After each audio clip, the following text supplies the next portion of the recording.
আমার অজান্তে আমার স্বামী আমাকে তালাক দেয়, আমার পরিবারও আমার স্বামীর পরিবার উভয় পক্ষ জানতো বিষয়টা, কিন্তু আমি স্ত্রী জানতাম না।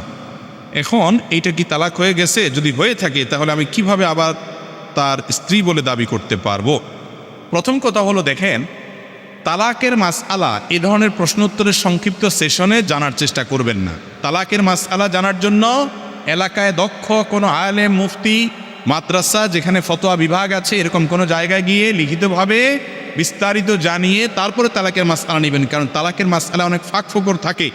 আপনাকে যিনি উত্তর দিবেন তিনি অনেক প্রশ্ন করবেন, কোয়েরি করবেন এবং পাল্টা প্রশ্ন করবেন, তারপর আপনার উত্তর সেখান থেকে বের হবে। আমরা শুধু মৌলিকভাবে একটা মূলনীতি বলে রাখি, তালাক যদি কোনো স্বামী দেয়, তালাক যদি হওয়ার মতো দেয়, তাহলে সেক্ষেত্রে স্ত্রী যদি নাও জানে তারপরও তালাক হয়ে যায়।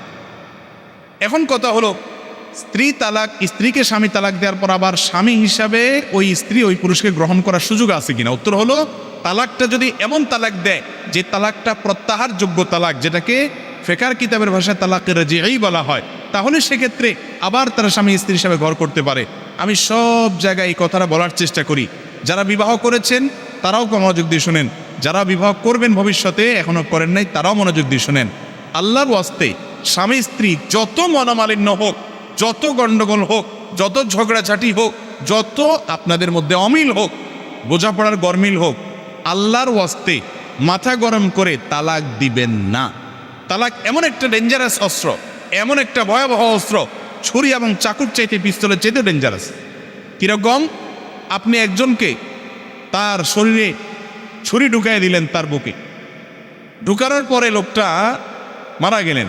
এখন আপনি জিহ্বা কামড়ায় বলতেছেন, ও সরি, আমি আসলে বুঝতে পারিনি। এতে কি লোকটা জীবিত হবে? ঠিক একইভাবে আপনার স্ত্রীকে রাগের মধ্যে মাথা গরম করে আপনি তালাক দিয়ে দিলেন। আপনাকে অনেকে ফতোয়া দিবে, আলেম ওলামারা না, অনেক লোক ফতোয়া দেয় যারা আলেম তো না, অনেক সময় মুসলমানও কিনা সন্দেহ, তারা ফতোয়া দেয় রাগের মাথায় তালাক দিলে কি হয় না? তালাক হয় না। আমি বলি, তালাক কি কেউ মহব্বত করতে করতে দেয়? ভালোবাসার চোটে স্ত্রীকে ডাইকে এনে তালাক দিয়ে দেয়? আরে ভাই, তালাক দেয় তো কিসে? কিন্তু তাই বলে রাগ হলেই তালাক দিবেন না। রাগ হলে যে ঠিক আছে তার সাথে আর ঘর আর করার কোনো সুযোগ নাই, এরকম যদি হয় তাহলে বিবেচনা করবেন, আলেমদের সাথে পরামর্শ করবেন, গণ্যমান্য মুরব্বীদের সাথে পরামর্শ করবেন, বিচক্ষণ ঠান্ডা মাথার মানুষদের সাথে বুদ্ধি নেবেন, আরেক হটমেজাদের কাছে যাবেন না। এরপর ধীরে ধীরে 2জন 4জনের বুদ্ধি নেবেন, দক্ষ একজন আলেমের কাছে যাবেন। তারপরেও যদি তালাক দেওয়ার ডিসিশন নিতে হয়, একজন আলেমকে হুজুর কিভাবে তালাক দিলে সুন্নত সম্মত তালাক হবে সেইভাবে দিবেন। যদি দেন তাহলে আবার কোনো কালে যদি 2জন একত্র হতে চান সুযোগ। আমার ব্যক্তিগত অবজারভেশন হলো, বেশিরভাগ, আমার মনে হয় 90%-এর বেশি হবে মানুষ তালাক হওয়ার পর একটা সময় এসে বলে, হুজুর আবার একটু মিলে যেতে চাই, আবার একসাথে ঘর করতে চাই, কিন্তু এমনভাবে তালাক দেয় আর ফিরে আসার সুযোগ থাকে না। এই জন্য ভাইরা আমার, তালাকটা দেওয়ার আগে একজন দক্ষ আলেমের সাথে পরামর্শ দিবেন। রাগ হয়ে গেলে আর দিয়ে দিলেন তা না। বেশি ভেজাল হচ্ছে, স্ত্রী বেশি জ্বালাতন করতেছে, আপনার মেজাজ একটু ঠান্ডা করা দরকার, পারলে একটু হালকা একটা ধাক্কা টাক্কা দেন। বুঝতে পারছেন কথা? তাও আল্লাহর রাস্তায় তালাক দিয়েন না, তালাক দিয়েন না। এটা খুব বড় ধরনের ছোট লোকই। কথায় কথায় বলে কি দেওয়া? কিছু ছোট লোক আমাদের সমাজে আছে না নাই? কিছু বন্ধু আছে, ছোট লোক বন্ধু, এদের মার্কা কি জানেন?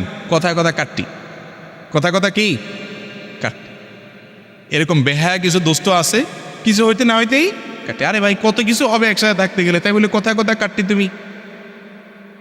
তো বন্ধুর সাথে কথা কথা কাটতে দিলে তো কিছু আসে যায় না ভাই, কিন্তু স্ত্রীর সাথে কথা কথা তালাক দেওয়া, এটা হলো বড় ধরনের ছোট লোক, খুব বড় ধরনের ছোট। এটা করবেন না আল্লাহর রাস্তায়, ঠান্ডা মাথায় ডিসিশন নেবেন, এরকম করবেন না। তো যাই হোক, যদি তালাক কোনো স্বামী তার স্ত্রীকে দিয়ে দেয়, স্ত্রী যদি নাও জানে তারপরেও সে তালাক পতিত হয়ে যাবে, এটা হলো মূল কথা। এখন যদি প্রত্যাহারযোগ্য তালাক দিয়ে থাকে, স্ত্রী আবার সে স্বামীর ঘর করতে পারে, প্রত্যাহার করার সুযোগ আছে।